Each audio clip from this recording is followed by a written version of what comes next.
नमस्कार दोस्तों, आज मैं कुछ सवाल और जवाब दोनों के साथ में आप सभी के सामने आया हूं क्योंकि इस वीडियो में आपको दिखाने वाला हूं कि एक स्टूडेंट है जिसकी क्वालिटी स्टार्टिंग में कैसी होती है और लास्ट में कैसी रहती है।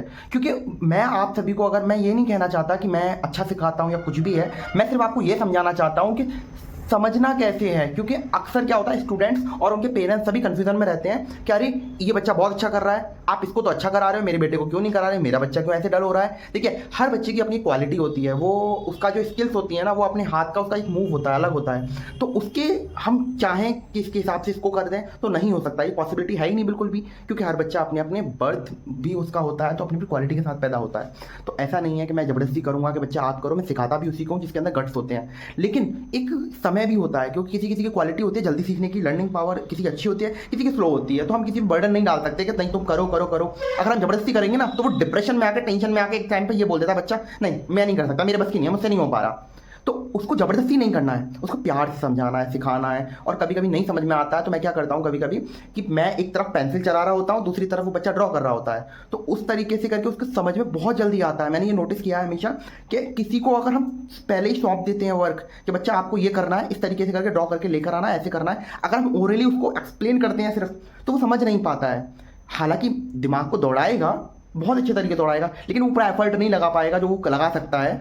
इसलिए जो किड्स यानी कि छोटे बच्चे हैं जो प्ले ग्रुप में हैं या फिर जो 1st to 5th हैं, जूनियर स्टूडेंट्स की अगर बात करें तो उनको पहले एक्सप्लेन करना पड़ता है। यानी कि पहले उनको स्टेप बाय स्टेप समझाओ। यानी कि आपने अगर आप कोई ड्राइंग कर रहे हो, सपोज आप एक सर्कल बना रहे हो, सर्कल बनाने से पहले आप एक प्लस बनाओ, प्लस बनाने के बाद उसको बताओ कि आप भी प्लस बनाओ, फिर वो आपके वर्क को फॉलो करेगा, आपके स्टेप्स को फॉलो करेगा, प्लस बनाएगा।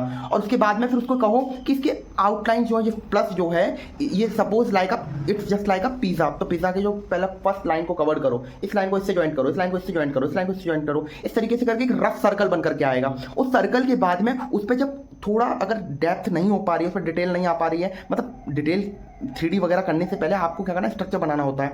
तो कोई दिक्कत नहीं है, आपको पहले इसके स्ट्रक्चर को कंप्लीटली अच्छे तरीके से समझना होगा। वो रफ बना लेगा, बनाने के बाद में उसको प्रॉपर एक लाइन को करना, समझाना है किस तरीके से होगा। उस तरीके से करके अगर आप उसको समझाओगे किसी भी सब्जेक्ट के बारे में तो वो बहुत आसानी से समझ लेगा। लेकिन आपको समझाना पड़ेगा, वरना क्या है, ऐसे ही चलता आ रहा है, सब कुछ चलता रहेगा।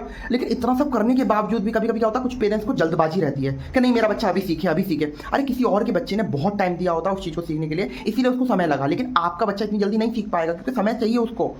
अगर आप भी अगर चाहें क्लास से डायरेक्टली 10th में पहुंचा दें अपने बच्चे को, अगर बस किया तो आप करके दिखाइए, अगर आप कर सकते हैं, वरना थोड़ा तो टाइम देना पड़ता है हर किसी टीचर को। और ऐसा नहीं है कि एक टीचर अगर अच्छा नहीं कराना दूसरा टीचर अच्छा कराएगा, क्या गारंटी है इसकी।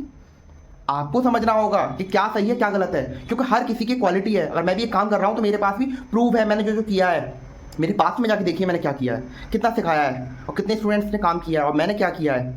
तो प्लीज़ इंतज़ार करिए, अपने बच्चे पर भरोसा रखिए और मुझ पर भरोसा रखिए। जैसे कि ये बच्ची है, इस बच्ची को मैंने सिखाना स्टार्ट किया था जब ये 6 साल की थी। ये हर कोई जानता है कि इस बच्ची को जब मैं सिखाता था, क्योंकि ये मेरी लाइफ का इसने सबसे ज़्यादा समय इसने ही लिया है। लेकिन अगर मैं इसके बारे में बात करूं या अपने टीचिंग स्किल्स के बारे में बात करूं, स्टार्टिंग के डेज में जिस तरीके से मैं इसको सिखाता था उसी तरीके से मैं आज भी इसको सिखाता हूं। यानी कि स्टार्टिंग में आप देख सकते हैं, ये फोटो बहुत पुराना है, 6 साल पुराना।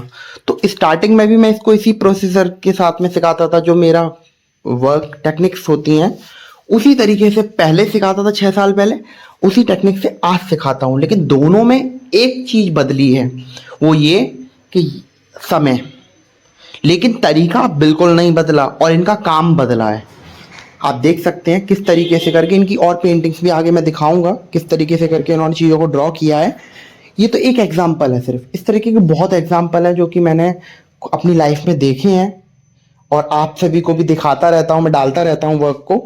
हमेशा याद रखिए, जो भी टीचिंग कर रहे हैं वो सिर्फ स्टूडेंट को वो सिखाइए जो आप अच्छे से कर सकते हैं। यदि आप नहीं कर सकते तो आप किसी को सिखाएंगे भी ना तो वो हो नहीं पाएगा अच्छे से, क्योंकि आप सिखाएंगे कुछ, सीखना बच्चा कुछ और चाहेगा। और इस तरीके से करके आप दोनों की बाउंडिंग अच्छे से नहीं हो पाती है। ये मैं आर्ट स्किल्स की बात कर रहा हूँ, चाहे वो डांस हो या कुछ भी हो।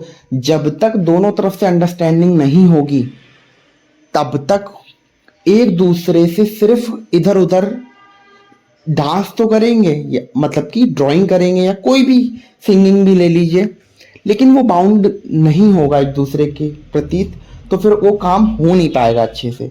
जो रिजल्ट अच्छा वाला होता है ना, वो तब होता है जब मन से काम होता है।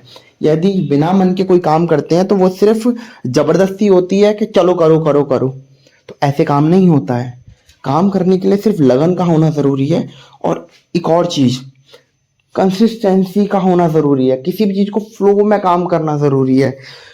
कहने का मतलब है, अगर आप कोई काम कर रहे हो उसको रेगुलरली अपनी बेसिस पे करने लगो, लाइफ में डेली करते जाओ, डेली करते जाओ, तो एक टाइम आने पे आपको उस काम में इतनी महानता आपके अंदर आ जाएगी कि आपको लगेगा कि हाँ, आप अच्छा कर रहे हैं और इससे और अच्छा करना है।